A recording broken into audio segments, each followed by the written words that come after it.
বন্ধুরা, মুখোশ কিচেনের নতুন একটি রেসিপিতে আপনাদের সবাইকে স্বাগত জানাই। দেখুন, বাজার থেকে এনেছি এই চিংড়ি মাছগুলো কত টাটকা মাছ। এই মাছ দিয়ে আমি আজকের একটা রান্না করে আপনাদেরকে দেখাবো। আগে চিংড়ি মাছগুলোকে ভালো করে ধুয়ে চিংড়ি মাছগুলোকে বেছে নিতে হবে। বেছে নেওয়ার পরে তারপরে রান্নাটা করে দেখাবো, দেখতে থাকুন। দেখুন বন্ধুরা, চিংড়িটি বেছে নিয়েছি। এই চিংড়ি মাছগুলোকে নুন হলুদ মাখিয়ে রেখেছি। এখন এটা কড়াতে দিয়ে আমি এটাকে ভেজে নেব। আর এখানে আমি আজকে দেখাবো, এটা হচ্ছে কচি সেই লাউয়ের পাতা। এই পাতাটাকে ভাজবো, ভেজে শিলে আমি বেটে নেব ভালো করে। সেইটা আপনাদেরকে দেখাবো করে। দেখুন, এখন কড়াতে তেল গরম হয়ে গেছে। তেলটার মধ্যে মাছ ভেজেছিলাম, সেই তেলের মধ্যে আমি চিংড়ি মাছটাকে দিয়ে দেবো। দিয়ে চিংড়িটাকে ভালো করে আমি ভেজে নেব। ভেজে তুলিয়ে নিয়ে এখানে কয়টা রসুন আর আপনারা যে কালো জিরে খেতে চান তাহলে কালো জিরে দেবেন। আর আমি জিরে ফোড়ন দেবো। জিরে ফোড়ন দিয়ে ওইটাকে আমি ভালো করে ভেজে নেব।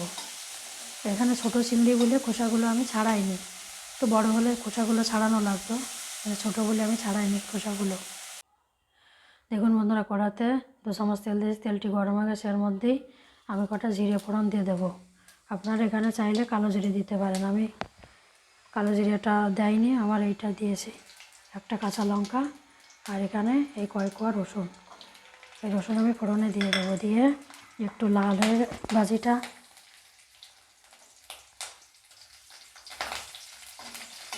একটুখানি একটু ভাজি হলে তার মধ্যে আমি ওই শাকটাকে ঢেলে দেবো।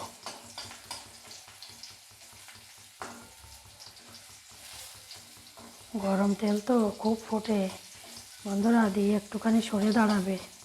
তেলটা গায়ে গেলে না খুব হয়, গায়ে গেলে খুব পুড়ে যায় এখানে সেখানে। এটা লাল হয়ে গেছে। এবার এর মধ্যে আমি এই শাকটাকে দিয়ে দেবো। দিয়ে পরিমাণ মতো এর মধ্যে পরিমাণ মতো নুন দেবো।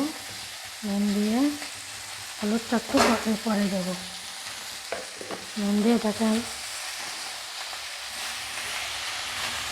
ঢাকা দিয়ে রেখে দেবো। শাকটি কত নরম হয়ে গেছে, অল্প হয়ে গেছে। এর মধ্যে আরও পাতা দিয়েছিলাম তো একটু জল বেরিয়েছে। এখন এর মধ্যে আমি দিয়ে দেবো পরিমাণ মতো হলুদ দিয়ে, আর এখানে ভেজে রাখা চিংড়িটিও ওর মধ্যে দিয়ে দেবো। দিয়ে ভালো করে এটাকে ভেজে নেব। ভেজে নিয়ে তারপরে শিলে এটাকে বাটবো। বন্ধুরা, এটি ভাজি হয়ে গেছে। এরকম ভালো করে এটাকে ভেজে নিতে হবে। ভাজি হয়ে গেছে। এখন এটাকে আমি নামিয়ে নেব। নামিয়ে আমি এটাকে শিলে রেখে এটাকে আমি বেটে নেব। দেখুন বন্ধুরা, এটাকে আমি এই শিলে এটাকে ভালো করে বেটে নেব। বেটে নিলে এটা তৈরি হয়ে যাবে। এটাকে আমি এভাবে বেটে নেব। আস্তে আস্তে এটাকে এইভাবে শিলে এটাকে বেটে নিতে হবে। বেটে নিলে তাহলে এটা রেডি হয়ে যাবে।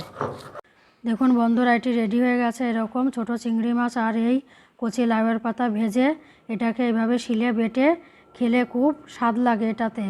আর এটা দিয়ে নিমেষে 1 থালা ভাত খাওয়া হয়ে যাবে। আপনারা এরকম রান্নার ভিডিও পেতে মুখোশ কিচেন চ্যানেলটিকে সাবস্ক্রাইব করবেন, লাইক করবেন, শেয়ার করবেন। আর সবাই ভালো থাকবেন আপনারা।